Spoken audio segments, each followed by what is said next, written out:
Can you imagine having $1 million and only feeling comfortable spending $28,000 of that?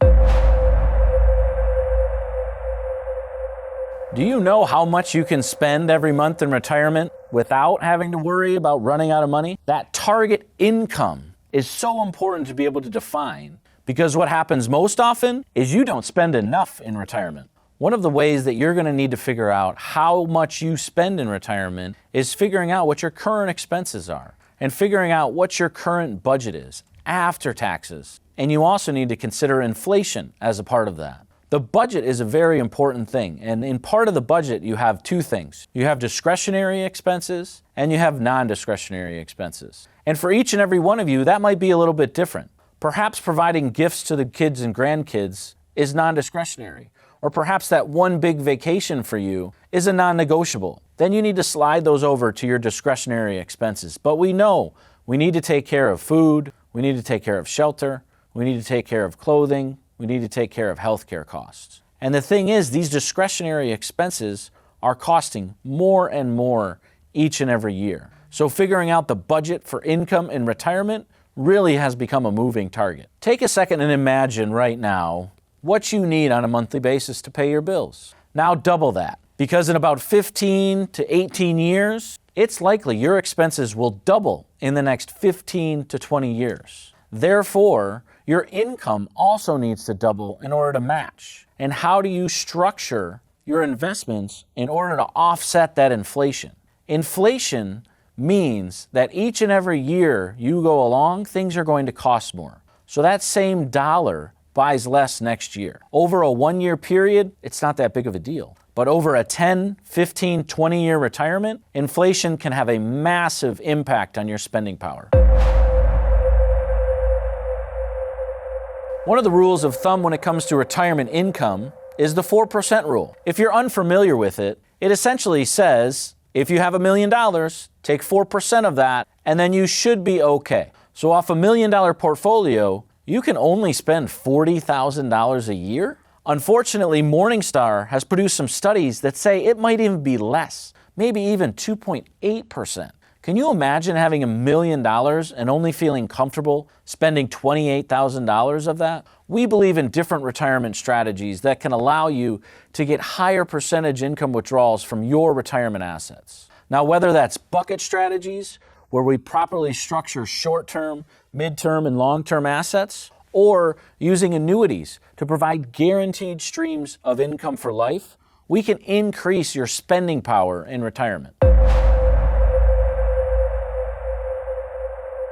One of the complications we see in retirement is you have too many accounts. And all these accounts are spread out all over the place. You have IRAs, you have Roth IRAs, you have 401ks, you might have some annuities. And now you're trying to figure out, how do I structure my withdrawals so they're tax efficient and can maximize my income in retirement? We can help you design a plan that takes the most efficient withdrawals and takes taxes and income maximization into account, so you can have the spending power to go out and enjoy the life you want to live in retirement. A lot of people are wondering, which account should I take from first? Should I take from my checking, savings, cash accounts, brokerage accounts? Should I take from my IRA or pre-tax balances? It's most likely that we're going to want to set up a distribution where right now we actually take from those pre-tax accounts. Those tax-deferred accounts, the IRAs, we want to spend that money while tax rates are low. And then we'll look at growing those taxable accounts for intermittent distributions along the way. But the one key is we want to leave those Roth accounts alone. We want to leave those HSAs alone. We want to leave those tax-free balances to be able to grow for as long as possible so we can achieve as much tax-free growth as we can to benefit your plan. If you're under 59 and a half and wondering, can I access my qualified retirement accounts? The answer is yes. There is a few opportunities where you can take access to your qualified accounts before you're 59 and a half. But that may or may not be in your best interest. We would need to meet to figure out exactly what might be right for you. There's a great concept called the 72T, where as long as you take equal and substantial periodic payments over at least 5 years time frame, you can liquidate your 401k or your IRA before your 59 and a half birthday. When you're approaching RMDs, it becomes complicated and confusing. When should I take my RMDs? Which account should I withdraw my RMDs from? If I miss, what's my penalty? The penalty can be steep at 25%. So we want to make sure we set up your required minimum distributions to distribute your assets in an efficient way, but also make sure we don't miss an RMD.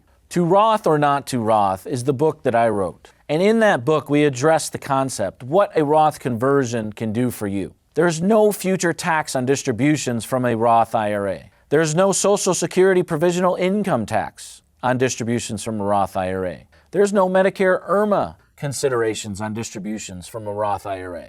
And there's no RMDs needed to take from a Roth IRA. All of these are hugely beneficial, but one of the most beneficial things from a Roth possibly could be that it can leave a tax-free inheritance for your kids. A lot of people don't take that into consideration when we talk about leaving a tax-free inheritance. The Roth IRA is one of the best legacy planning tools out there in the market today. Social Security is a tricky thing.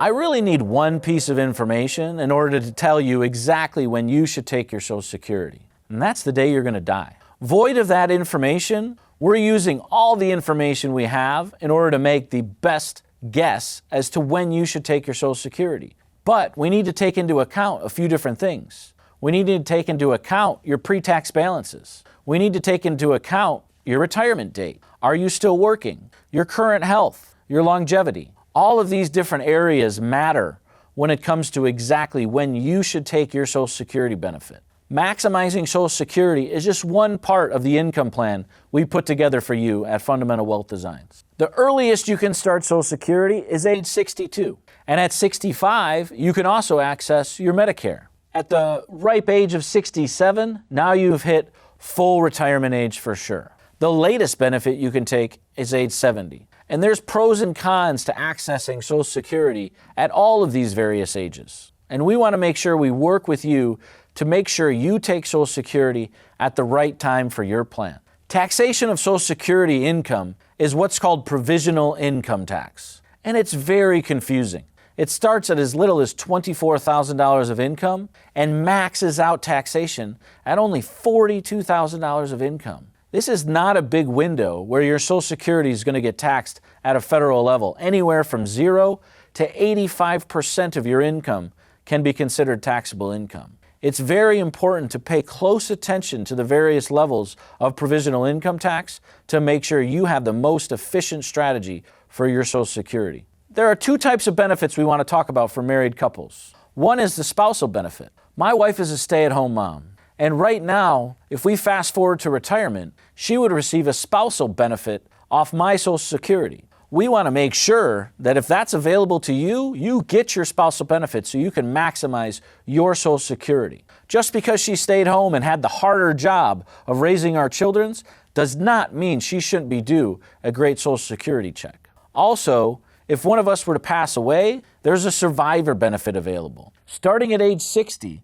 spouses can access their deceased spouse's benefit. It may or may not be in their best interest to start it at 60 or to wait, because they do get increases every single year they wait. So Social Security for married couples is a more complicated decision than it is for singles. And we want to make sure collectively we make the best decisions for both spouses. One of the best strategies you can employ when it comes to matching Social Security with other incomes is solving your income gap. Your income gap is the difference between your Social Security checks and what you need to pay your bills on a monthly basis. Now, for a lot of people, this is a $2,000 to $3,000 gap. Let's say Social Security brings in $4,000, but you spend $6,000 or $7,000. This is a great way for us to reverse engineer your income needed in retirement. Now we know that your assets need to produce $3,000 a month to pay your bills, to fill that income gap. Well, let's ask you a question.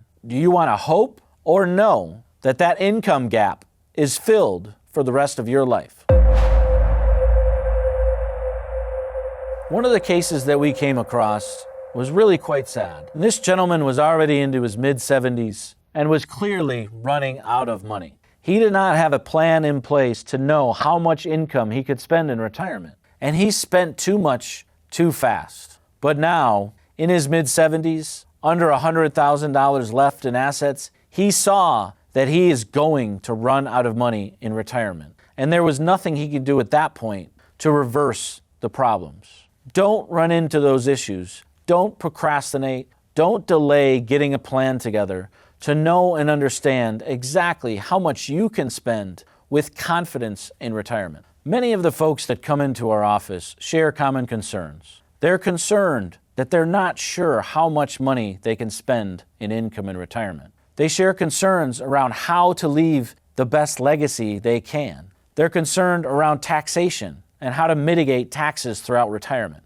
If you share some of these concerns, don't hesitate. Our complimentary process provides a no-pressure way to walk through a retirement plan design just for you. We would love to sit down with you and learn more about your story, what makes you tick, and what you want for your retirement. And then we'll take a deep dive to design a retirement that's right for you, that addresses taxation, income, investments, estate planning. We want to make sure that we maximize your income, minimize your taxes, but also have a blast along the way. We look forward to hearing from you.